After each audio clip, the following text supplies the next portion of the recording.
Jake Ejercito, nanawagan laban sa content creator na si Chris Brian Brader dahil sa paglabag sa privacy ng anak na si Ellie.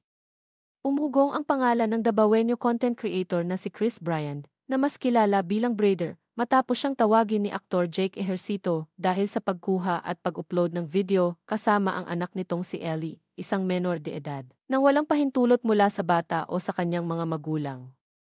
Sa isang post sa social media, iginiit ni Ejercito na hindi sang-ayon si Ellie na makasama sa naturang video at mas lalong hindi pumayag na ito ay i-post online. Ang panghuthot ng kasikatan ay hindi dapat isinasakripisyo ang privacy ng iba, lalo na ng mga bata.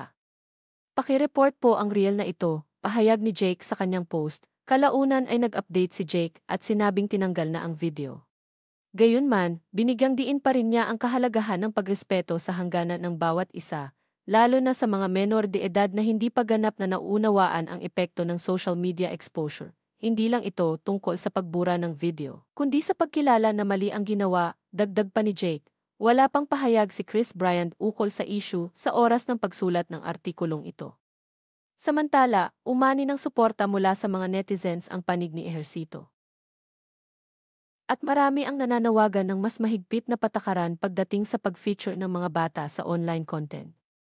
Ang insidente ay nagsilbing paalala sa mga content creator na ang pagsikat sa digital platforms ay hindi dapat maging dahilan upang lumabag sa karapatang pantao, lalo na ng mga kabataan.